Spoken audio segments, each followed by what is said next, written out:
we're fighting a lot, especially for only being married for 3 months. What are y'all fighting about, man? The way we both handle physical touch. My wife is not a physical touch person, and I am. You have a picture of what lifetime commitment looks like, and she has a different picture of what lifetime commitment romance looks like.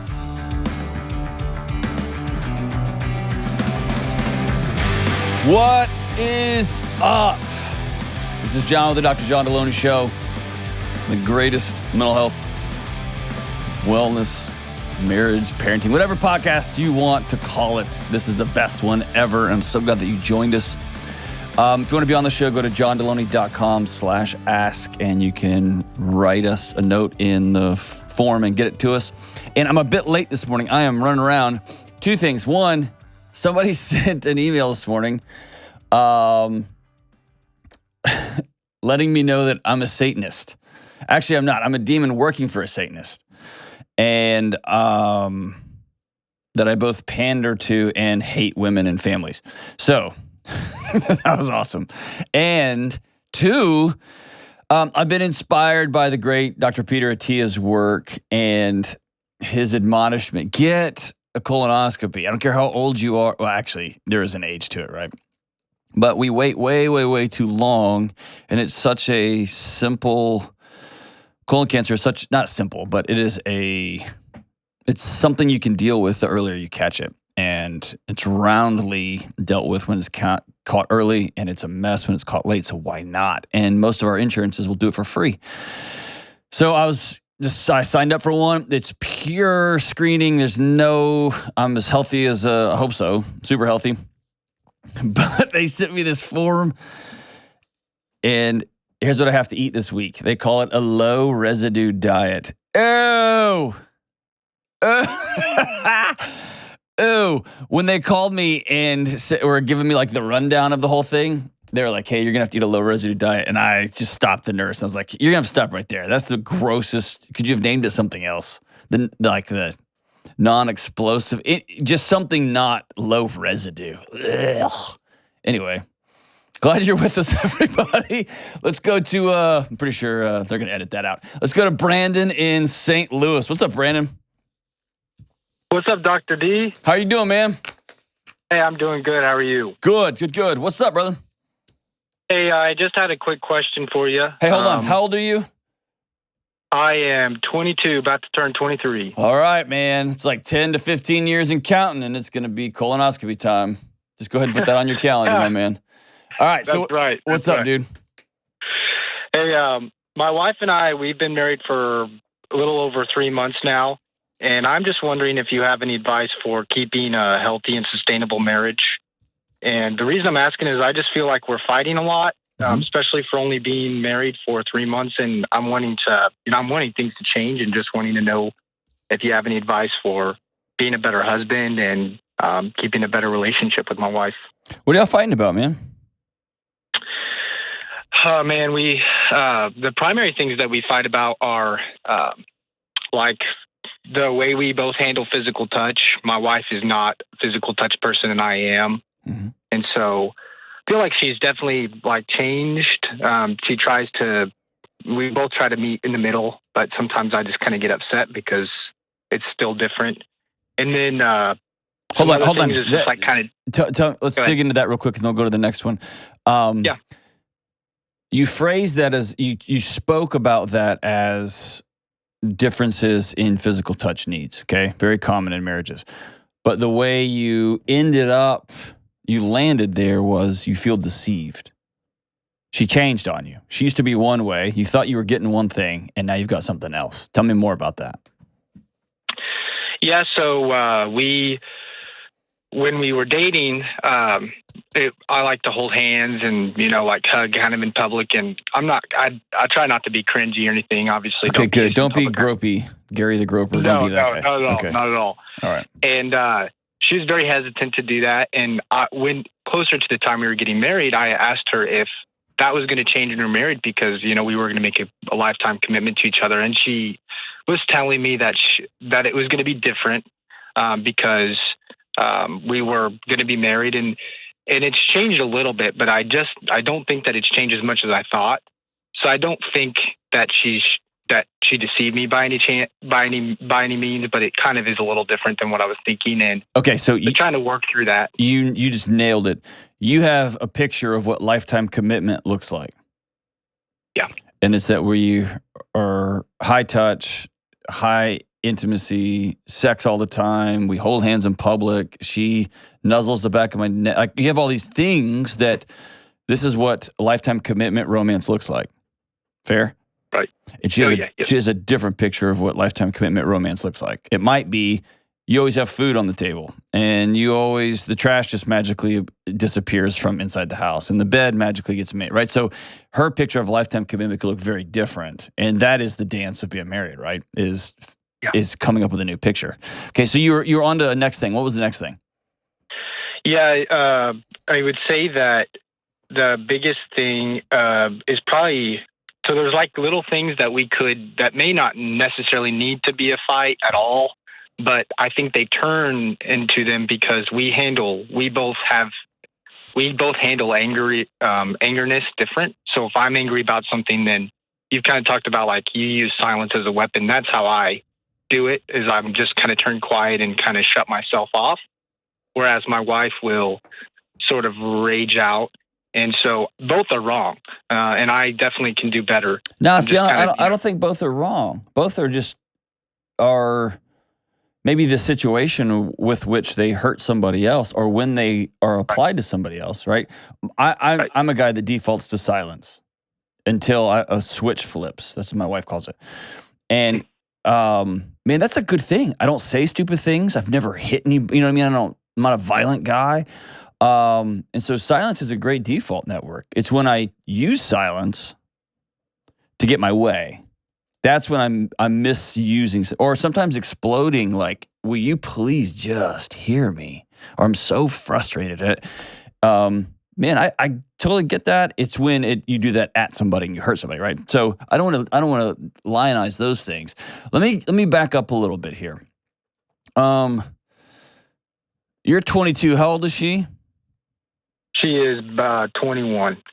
Y'all are really young. Why'd you get married so young? We've been dating for we've been dating for a little over 2 years, about almost 3. Okay. And we wanted to get married right after we graduated, just because living situation, and we felt kind of, we wanted to figure things out as we grew up together. Okay. Instead of trying to do it separately and then coming together after a while of doing that. Cool. So let me tell you a story. Like, so when I first got married, I remember the time my wife, and I don't know if I've mentioned this on the show or not. I remember the time my wife was next to me in the bathroom brushing her teeth. And I remember she took her toothbrush and then she put toothpaste on the toothbrush. And because she's a serial killer, she shoved it directly into her mouth and just started brushing her teeth. And I remember looking at her and I said, "You're doing that wrong." To which she's wise and she was like, "I don't know this is a thing that you can do wrong. Enlighten me, Obi-Wan." And I said, "Well, the way you're supposed to do it is you're supposed to put toothpaste on the toothbrush and then put it under the water first and then put it in your mouth, weirdo." And someone who doesn't hate babies. And so we both walked into our marriage with just a picture of here's how you brush teeth, right? Both of you guys are dealing with, I thought my life was going to continue as is. I was just going to have my husband or wife move into my life.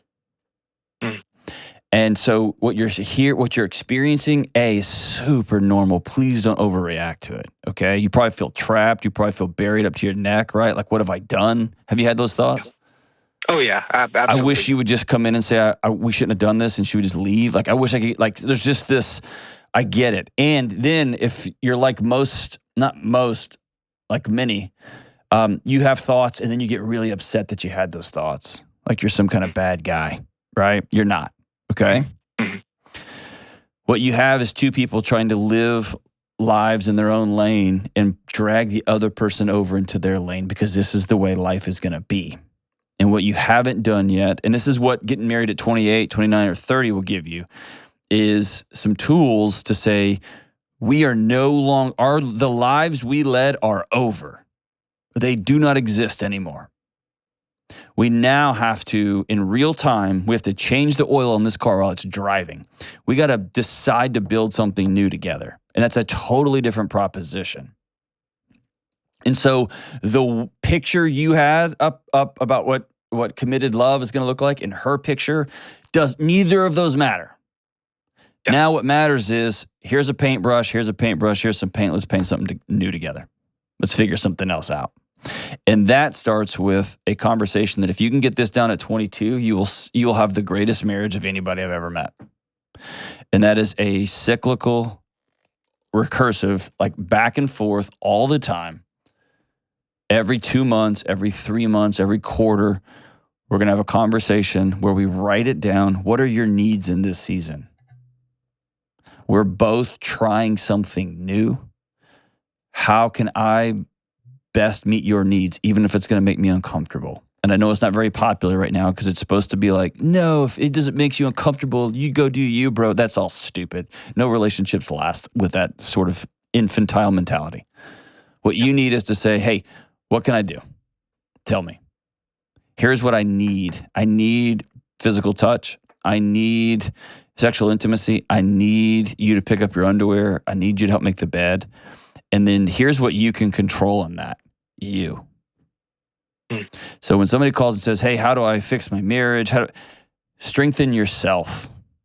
Decide, I'm going to be the best freaking husband who's ever lived by meeting needs. And by the way, she's got to participate too. This becomes a very one-sided trip if she's like, forget you, dude. I'm not helping meet your needs, you weirdo.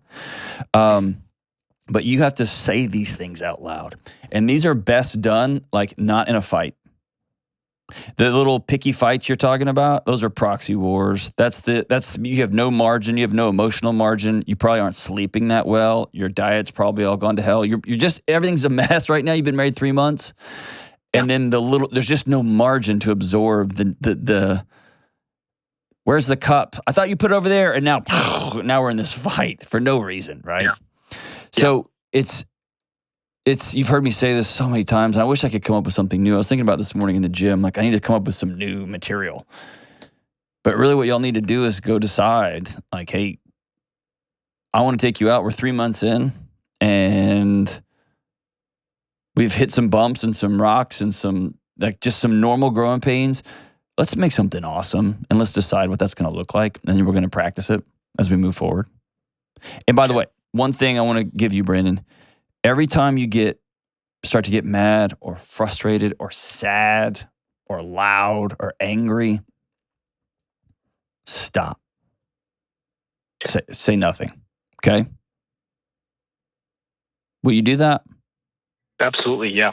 Absolutely. I'd love to hear you learn at age 22 to say, I'm going to need a minute. I'll be right back. You're fine. I have my insides have set on fire and I need a minute. And let me go for a walk real quick. Let me go do 40 push-ups outside. Let me go write something down and then I'll be back. Give me an hour. Give me 45 minutes or whatever. And if you can start that right now, creating a gap between your feeling and then what you say or what you do or getting angry, you're going to have a lot of peace in your home, especially if your wife joins along with you. Are these things possible if you took her out and said, hey, can we just all right, we're 3 months in. I'm trying to force you to live in my world and I feel like I'm getting dragged into your world. And what we need to do is create our world. What would that even look like? Could you start there? Yeah. Would she be in on that?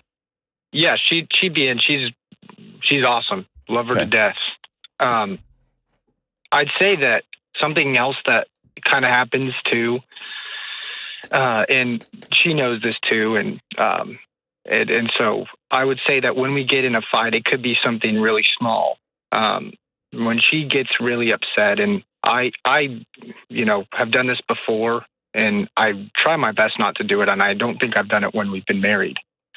But she'll lash out and she'll say some super hateful things, and she'll always apologize after she says them. Give me an example.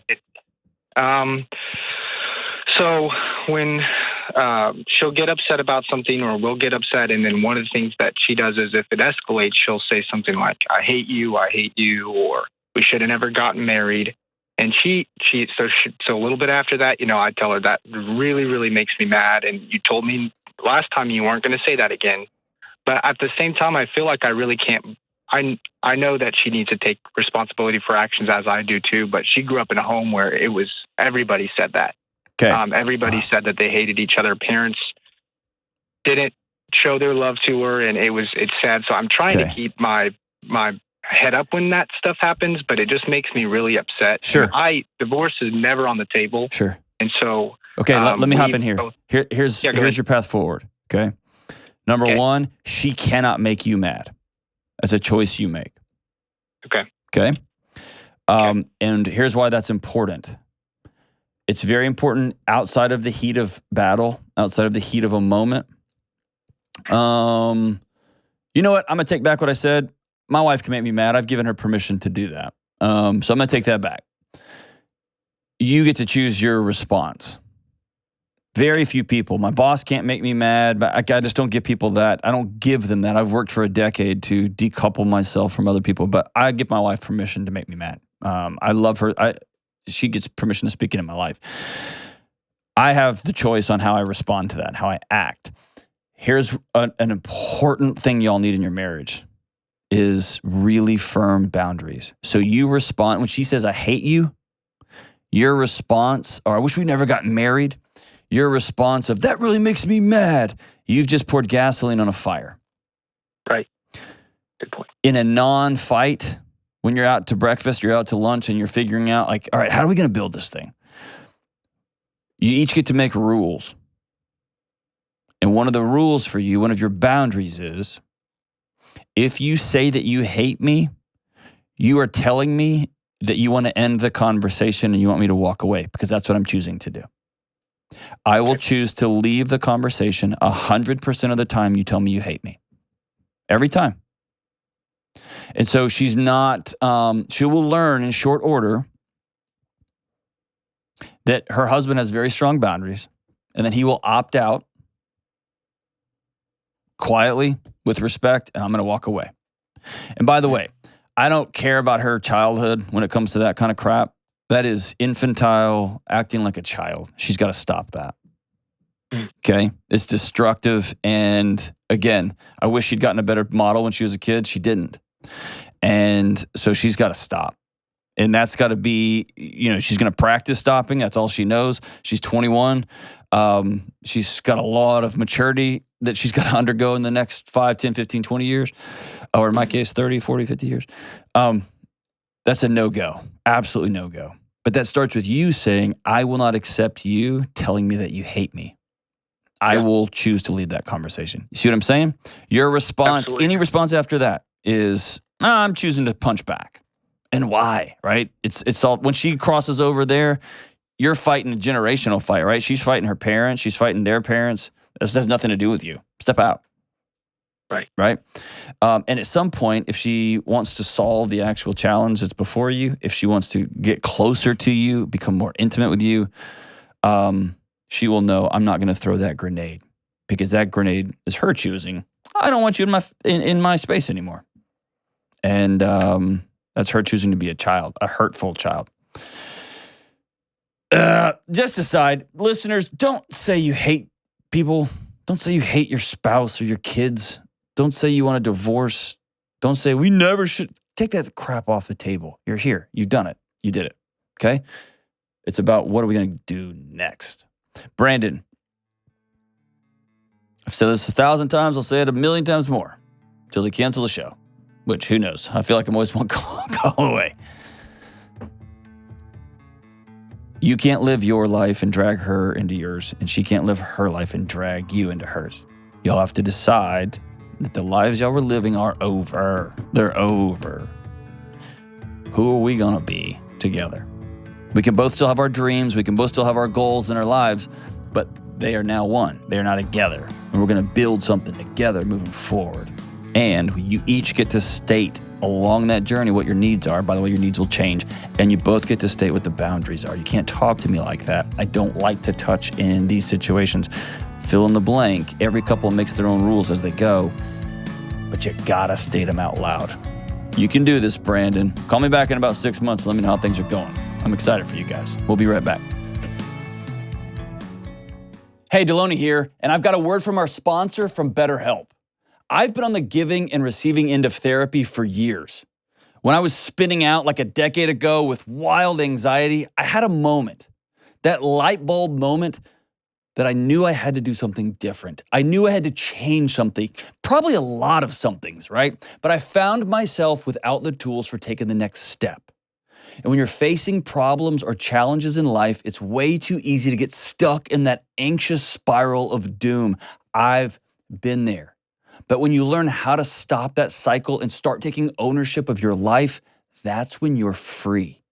And that's what therapy can help you do. It gives you the tools you need to do the problem solving in your own life. And that's why I love BetterHelp. BetterHelp is online therapy that offers video, phone, and even live chat sessions with your therapist. It's more affordable than in-person therapy. Plus, you can be matched with a therapist in under 48 hours. If you're ready to get the tools that you need to deal with the curveballs life's throwing at you, therapy can help. Visit betterhelp.com/Delony to get 10% off your first month. That's betterhelp.com/Delony. All right, we're back, Jack. Cracker Jack. Let's go to Cynthia in Phoenix, Arizona. What's up, Cynthia? Hello, how you doing? I'm good. How about you? I'm okay. All right. Hey, that's as good as we can do sometimes, right? What's up? Yes. So my question is, I'm having trouble with my daughter. So a quick recap, when she was 14, she was going on social media, created an Instagram account behind my back because I already told her she could not have any social media. She was using other people's phones, like family members. They thought that she was playing games, but yet she created this account, talking to some stranger boy who I think was like an older man type thing. She was sending inappropriate pictures to him. They would call each other, talk on the phone. He would never show his face. Only she would show her face. So that's why I think it was like an older man. What kind of inappropriate photos was she sending? Of herself. Like topless photos her or body, sensual photos? Yes, topless. Yes. Okay. As a 14-year-old? As a 14-year-old, yes. So when we caught that, took all the phones, told everybody, hey, she cannot go on anybody's phone. If she needs to call a family member, you have to dial the phone for her. So I thought that was cleared. Now, when she's 15, COVID happened. They sent the children home with laptop computers. She started going on these Zoom chat rooms with, strangers again. So again, took her phone away. Took the computer away. Like, we would have to okay, if you got to do schoolwork, you got to be around somebody. So now she's about to be 16. We started a new school, a fresh start. We're telling her, you cannot be on these sites anymore. We're going to give you back your phone because now you're about to be 16. Okay, we're going to start this fresh. 4 days into school, you're back. I call her, I went in her room and I saw the laptop underneath her blanket. When I opened it up, she's chatting again with random people saying, I love you. They're boyfriend and girlfriend. I'm like, they're boyfriend and girlfriend. I'm like, why are you telling this? I was like, who is this person? I don't know. I just went to this chat room. I'm like, how do you get this chat room? Because when I tell you to open it up, you never know the password, but now all of a sudden you remember it. So I'm just like, I don't know what to do. I don't know why she needs to keep chatting with these boys, these strangers. I don't know what she's looking for, what she needs. I'm asking her why she does it. I don't know. She says she wants friends. You just moved. You just started this new school. So you have friends. Why are you always trying to build relationships online? So I don't know what to do. We tried counseling. That was she wasn't participating in. She said she doesn't need it. It was nothing. There was no good outcome from counseling. So I don't know what else to do. Man. There's so much here. It's a lot. Yeah, there is, and then there's not. Okay. 16-year-olds are very smart, and they're very capable. 15-year-olds, I've been around some extremely mature 14-year-olds that are impressive, smart, fun, hilarious. I was a high school coach, and I coached freshmen and sophomores, and they were awesome. I loved being around them. They're great. They made me laugh. And they're children. Mm-hmm. They're children. And they don't have the emotional regulatory capacity in many cases to detach from a need to be seen, to be attached from a need to be heard, and or at least felt like they're heard, to be seen as special. So what is happening in your home that this is where she goes to get that stuff? So her father is not in her life. Okay. He's been... Well, that's about what I need to know right there. That's about what I need to know right there. Okay. He's been in and out of her life. He's been incarcerated. He's incarcerated now. So they talk here and there. Like when she wants to talk to him, she'll tell me and I'll make a visit, but it's not often. So she needs... Again, I'm making a lot of leaps here without talking to her and spending some time with her, but it's not a surprise to me that she is, her sweet little 14, 15, 16-year-old brain is wondering every single day, what was so bad about me that Dad left? What did I do? And then somebody on an anonymous chat room says, I'll tell you that you're beautiful. I'll show up and tell you that you have value. Just take your shirt off. And once that switch gets flipped, now we're in a whole different ballgame. Because there's a natural physiological arc to this that gets circumvented, which is why we keep adult predators away from kids. Because once the switch is flipped on, now you've got a whole different ball of wax dealing with kids who've been sexualized. And so asking, what are you doing? This is primal. This is in her soul. I will find some man that will tell me that I'm got value and that I'm beautiful and that I'm not worthless. Because the one guy that was supposed to be here left me. And she's going to spend a long, long time trying to bridge that gap. Okay? That's an oversimplified explanation. I'm sure there's more complexity to it in Partridge in a Pear Tree. Here's the rub. None of that matters. What matters is, let's pretend there was like an arcade and you dropped your daughter off at this arcade with some regularity. Just a cool place to hang out. And then she told you, hey, there's strange men hitting on me there.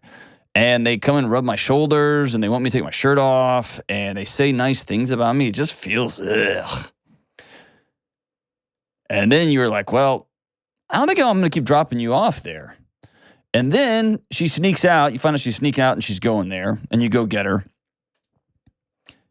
When she turns 16 for her birthday, would you then just take her back and be like, all right, make good choices? No.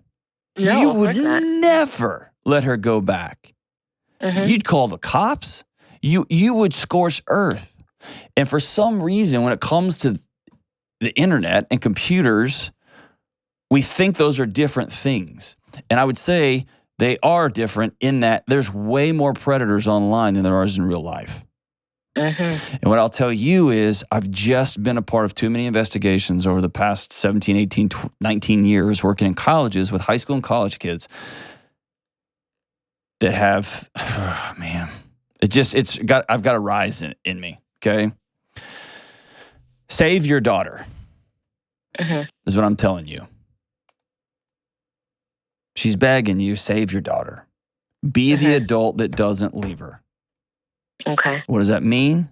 That means I'm going to the school and saying my kid will not participate in your laptop program because y'all have not provided us any sort of safety mechanisms that keep kids from getting into chat rooms with adult sexual predators, that keep them off the internet, that outside of school stuff. And I don't know how to solve that. I'm not a programmer. That's y'all's problem.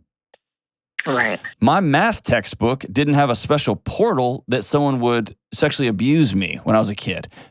Your child does. So as far as I'm concerned, you're going to give my kid alternative assignments until y'all figure out how to keep predators out of my home. Okay. You see what I'm saying? Yes. Mm-hmm. I reject it because they are failing you. And I would make it pretty direct. And like, here's some printouts of the chats that my daughter's undergoing on your school device. Mm-hmm. This also may mean that in your home, you have to get rid of the internet. And God, that would be annoying and uncomfortable and expensive and just frustrating all the time. You mean you got to go back to getting DVDs at the library? Yep. Mm-hmm. But we're talking about your daughter. Of course. Mm-hmm. And we're talking about 2 more years. And so many times I hear parents are like, I would do anything for my kid. I'd turn off the internet. I'm not going to take away their cell phone. Do anything. Mm-hmm. Here's one more thing. Sending her to counseling about her sexting is not the way to go about that. Okay. Taking her to counseling with you because you are looking to heal and become a stronger woman and a stronger mother after her after her father left y'all together, and you're learning some new skills. That's how you do that. Okay. Because if you take her somewhere and drop her off and say, something's wrong with you, they're going to fix it. That's the declaration of war for a 15, 16-year-old. Bring it then. Okay. Right? Mm-hmm. If it's, hey, I realized that Dad screwed us both, left, and I want to learn how to love you better. And so I'm not asking, you are going to be a part of that. You can sit there in the room and not say anything, but you're going to be a part of it. That's a whole different ballgame. And then you know what she gets to see? She gets to see mom cry. She gets to see mom be sad. She gets to see mom be confused. And then she doesn't feel so crazy anymore. Okay. But be the only adult in this young girl's life that will say, I'm not leaving you and I'm standing up. And dude, I absolutely know, Cynthia, that when you take away all this stuff and put her on an island, it's going to be hell on earth in your home. I know that. Okay. It's also going to be hell on earth when she comes home pregnant. It's going to be hell on earth when she comes home and says, Mom, I've got fill in the blank with STIs. It's going to be hell on earth when you get a call from a police department saying, hey, we found a bunch of nude photos of your daughter on some guy's computer. You're just picking your hell on earth. And I'd rather pick the relational one. Right. Because there's light on the other side of that one. I have a quick question. So with her father being incarcerated, I feel like, okay, that's her father still. They should have a relationship. But I just feel like it's just toxic because you pick and choose when you want to call your children. Either he's going to be consistent, or he is opting out of his daughter's life again. Okay. Right? Even if she asks to speak with him? She can. Let's write letters. Okay. Okay. Okay.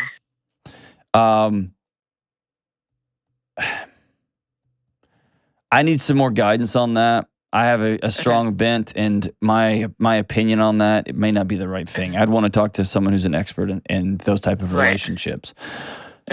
What I do know sitting here is that inconsistency from adults to children makes children go crazy because they think they're the reason there's inconsistency. Right. Or when dad skips some sort of meeting or some sort of phone call or some sort of FaceTime, they assume, must have been something else more important than me. And the kid doesn't know that dad's in solitary or that they just did a lockdown and they took away all the privileges. Kid doesn't know that. Right. So the kid just absorbs it all and makes it their fault. And so letters can always be written.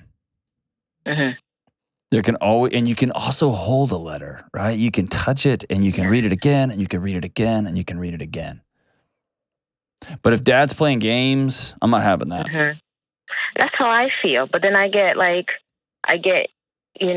torn. Well, I don't want the courts. Is he going to take me to court and make this ugly? But I'm like, you probably wouldn't because Cynthia, he's made it ugly.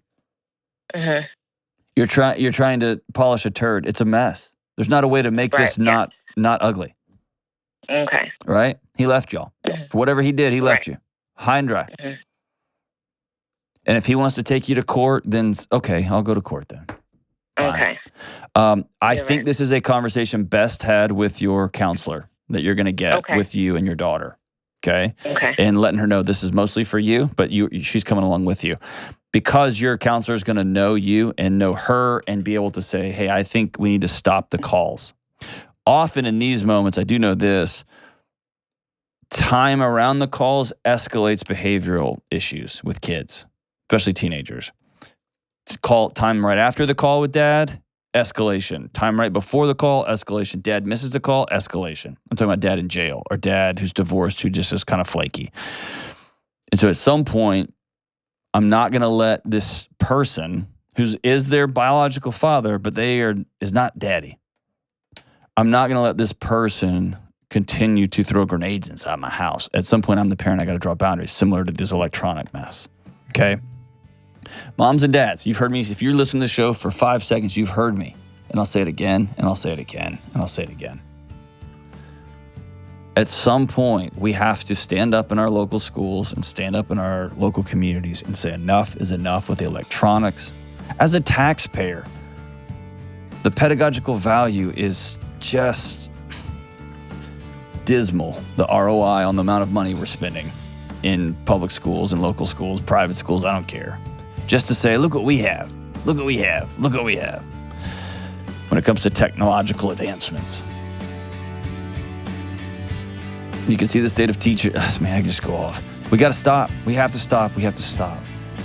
Somebody has to fight for their kids. Please let it be you. Please let it be you. We'll be right back. It seems like everybody's talking about how crazy the housing market is right now and how powerless homebuyers feel. Mix that with the stress of moving and life change and job change, and you've got a tornado of anxiety fueling one of the biggest purchases you'll ever make. This is not a good idea. So if you're a new home buyer right now, my advice to you is to focus on what you can control, like the people you choose to help you in the home buying process. You need folks like my friends at Churchill Mortgage. Churchill is a Ramsey trusted provider that's been helping people with their home mortgages for decades. And their Home Buyer Edge program will help you skip a bunch of the stress. Here's how it works. Apply to become a Churchill certified home buyer and cap your interest rate for 90 days. Then you'll get a $5,000 seller guarantee to help your offer stand out. So go ahead, take a deep breath because Churchill has your back. Check them out at churchillmortgage.com/Delony and get the Home Buyer Edge today. This is a paid advertisement. NMLS ID 1591. NMLSconsumeraccess.org. Equal housing lender. 1749 Mallory Lane, Suite 100. Brentwood, Tennessee 37027. Programs are for select loan types only and are not available in all states or locations. All right, we're back. Let's go to Lynn in Sioux Falls, South Dakota. What's up, Lynn? Not much. How about yourself? I'm doing all right. Good. So what's up, lady? How can I help? Okay, so I'll just give a little backstory first. So my daughter was born in January of this past year, so she's 7 months. When she was born, they noticed she had a lot of fluid build up in her, kind of below her knee and her feet, and her labia a little bit as well. So at first they thought maybe it's just because she was cramped in the birthing position for so long, but then it didn't go away. So we met with a geneticist and they decided to do 2 different genetic tests on her. Anyway, those both came back negative. So they decided to do a whole exome sequencing on my daughter, myself, and my husband. And then in June, the results came in and we found out that she has Milroy's disease. So it's a really, yeah, I know.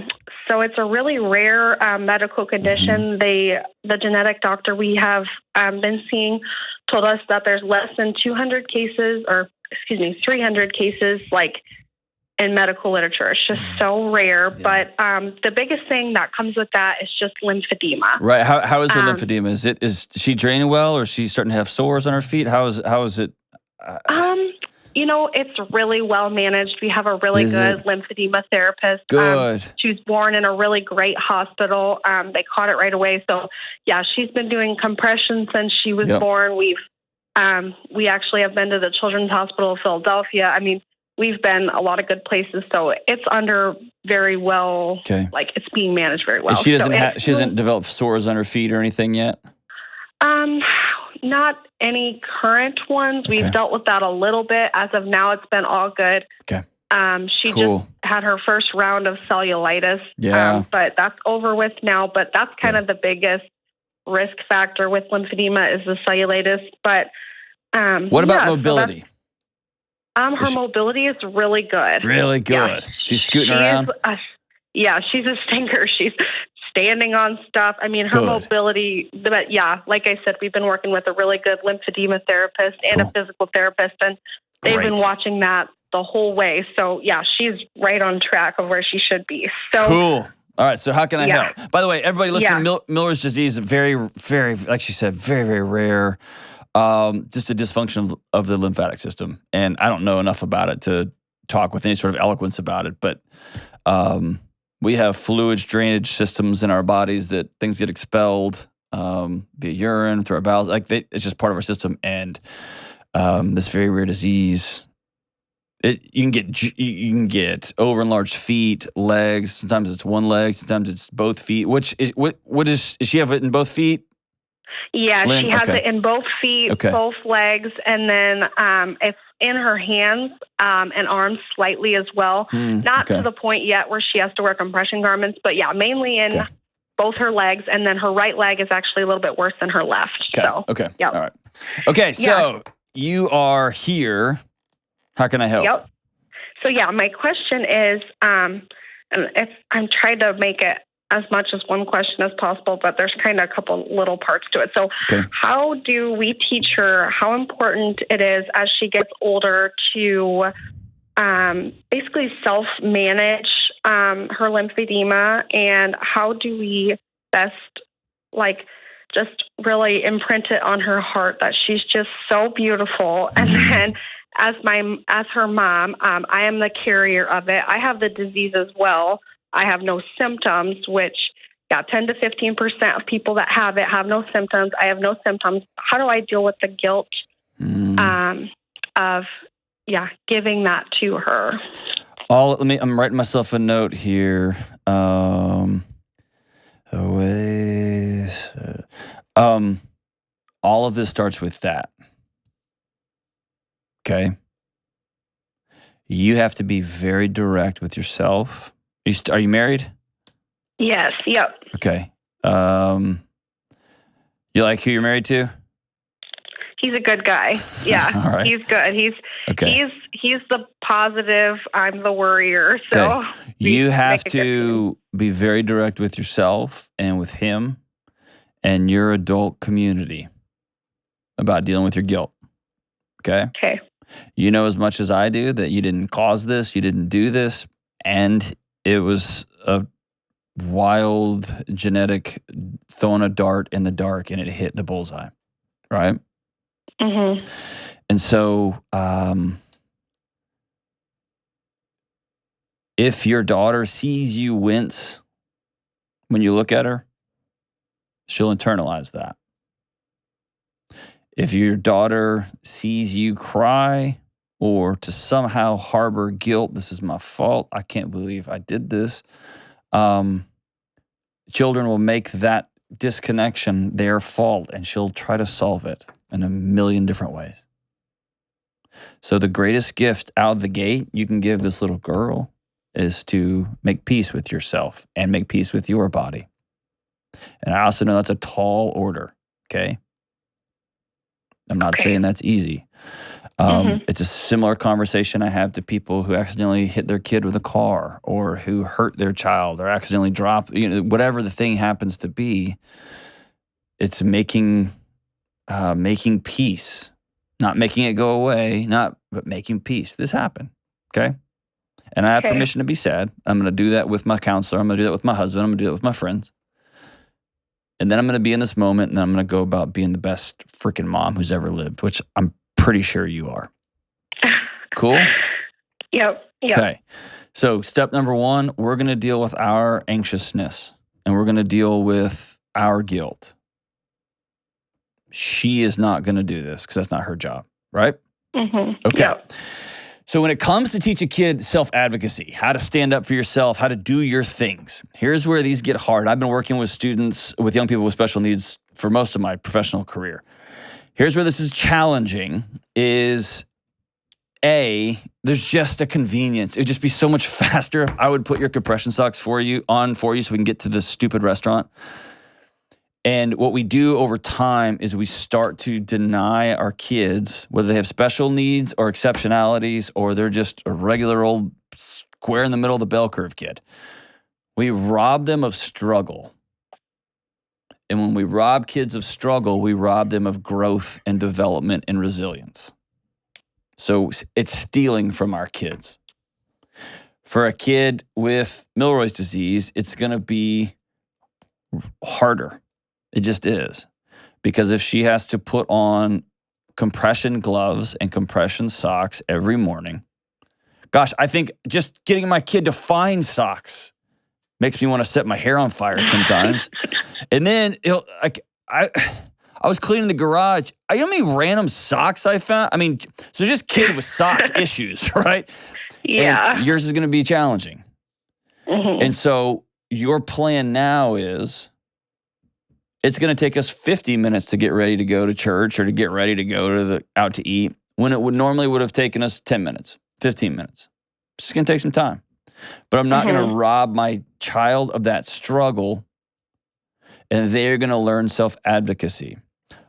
Another thing in a restaurant, when they bring our food, I don't say thank you for the whole table. My kids say thank you for their individual plates. I'm teaching them they have a role to play in gratitude. That also, so similarly, if your child needs a wheelchair, and not when they're 6, by the way, but when they're 10, when they're 12, when they're 14, and you're at the airport, you can take her up to the counter holding her hand and say, tell this gentleman what you need. And she will say, I need someone to push me from here to the gate, please. And they will bend down and look her in the eye and say, I got you. And she will learn the beauty of mom's right here with me. And I just spoke my needs, and this awesome guy is going to make it happen for me. See what I'm saying? Yeah. It'd be that makes sense. so much easier for you just to leave her with dad. You run up there and say, hey, my kid needs a wheelchair, and they'll be like, gotcha. So much easier. So that means we're going to have to go to the airport 30 minutes early. Right? See what I'm saying?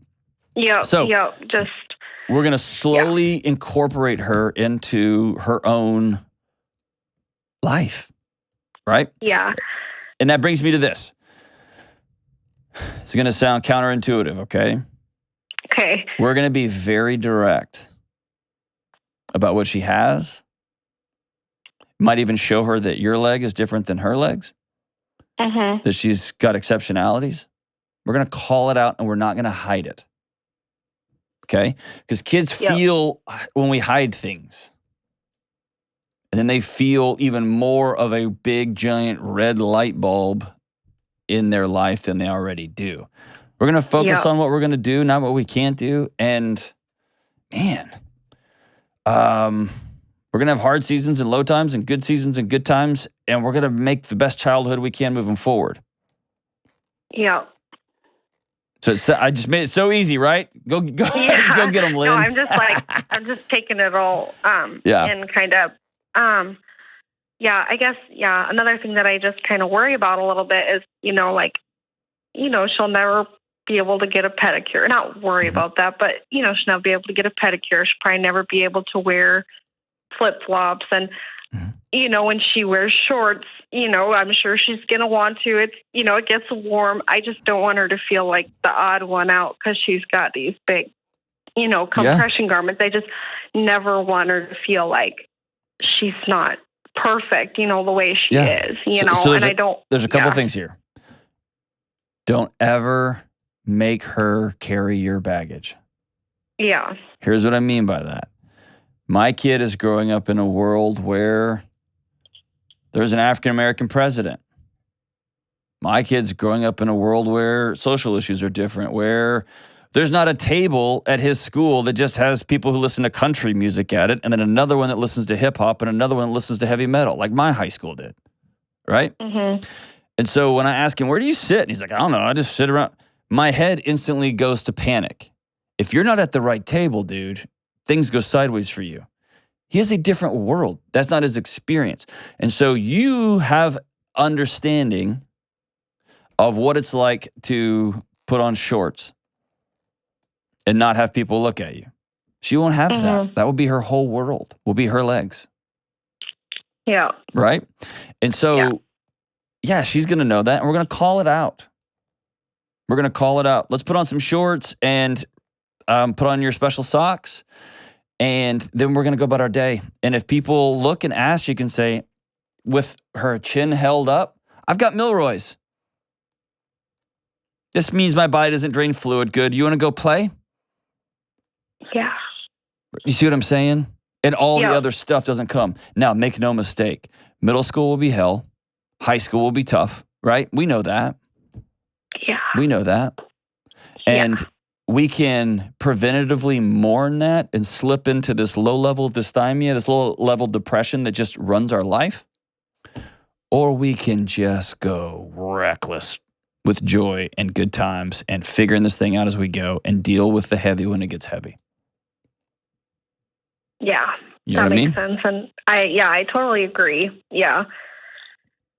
She's going to feel beautiful if you treat her beautifully. Yeah.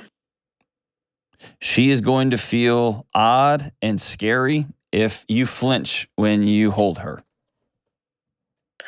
Yeah, that's not how it is now. Like we love her, and I just, I don't, Oh, I just hey, want to. middle school's going to be awful. Middle school's going to, people are going to ask her questions, but then she's going to find her gang, right? She's going to fall in with her people, and they're going to do their thing.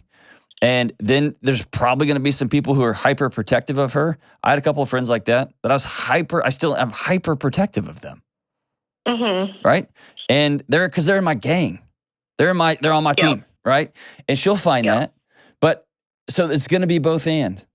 And by then you will have, she will have 5, 10, 12 years of advocacy, of pulling on her own socks, even though it takes forever, of having hard conversations, of asking for support when she needs it.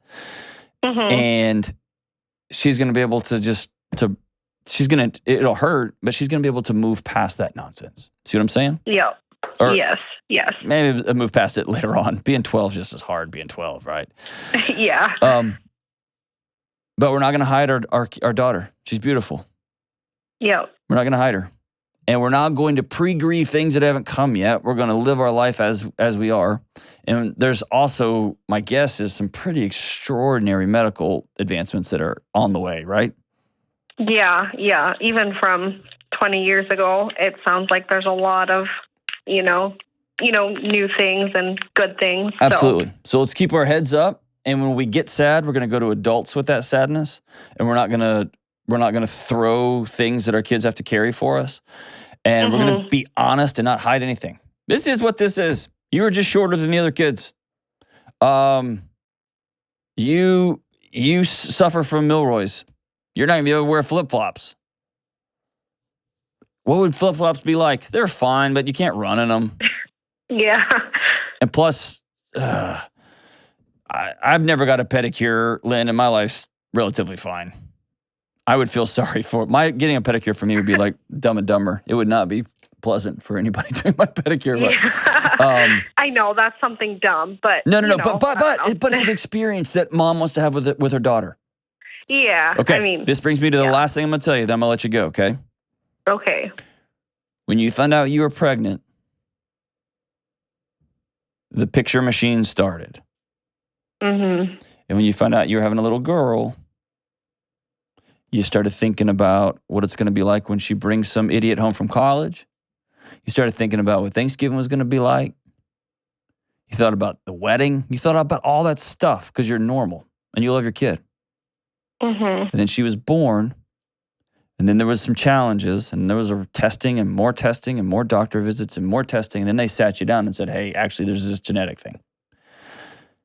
And all of those pictures have blown up. But what most of us do is we go about our day comparing our reality with those pictures that we made up before we even had all the details. Mm-hmm. And it's that energy expenditure that wears us out. And so the energy is much better spent moving forward. Yeah, I had a picture, man, of what this is going to look like. It's not going to happen. It's going to be different. Like I'm going to take her to get pedicures every Saturday. Honey, you got to make way more money because we're doing this together. It's not going to happen. So what is going to happen? That becomes, oh man, every Sunday we're going to the beach. We're going to the water. We're going swimming. We're going to whatever the thing is. The mother-daughter time will still be, right? So you see what I'm saying? It's just adjusting that picture. Yes. And it's so hard. Mm-hmm. I would recommend writing a letter to that old picture. Here's what I thought was going to happen. You may even start a journal that she's going to be able to read someday. When things get heavy, and she'll know just how much mom loved her. Okay. But I can do that. But writing something down that says, I had this picture. I thought we were going to get a bunch of pedicures together. I just had pictures of us running in the beach in our flip-flops and having cute toes. And I just said the word cute toes, and so my brain malfunctioned a bit. But I had this thing, and it's not going to happen. So now what? Now what? Most of us spend so much energy, myself included, Lynn, going back and trying to edit sentences that have already been written. They've got exclamation points or periods at the end of them. They're over. And I keep going back. I wish I hadn't have said that. I wish I hadn't have done that. I wish this could be different. I wish my kids could. I wish me and my wife could. They're over. It's over. The only thing I can affect is what's going to happen moving forward. I thought this was going to be that way. It's not. So now it's going to be like this. And the one thing in the world I can choose that I get to own is that gap between what is reality and what could be. I get to choose what going forward looks like. And you can too. We'll be right back. Hey, what's up? Now that my new book, Own Your Past, Change Your Future, is out in the wild, we've been hearing reviews and feedback from readers, and wow, I'm so grateful. And one of the things I've been most excited about hearing is that this book is not just for people who are healing from terrible traumatic experience or other big scary things from their past. This book is for everyone in every walk of life. The single 30-year-old looking to sharpen their mind, the 25-year-old hoping to make new friends, the parent who's tired of seeing their kids' eyes glued to a screen, but who doesn't know how to re-enter their life. People coming out of abusive relationships, everyone. And this book isn't me talking at you. This book is me walking with you because I've been there too. To better understand and improve your mental, relational, and emotional health, please check out Own Your Past, Change Your Future at johndelony.com today. That's johndelony.com today. All right, as we wrap up today's show, thanks for being with us.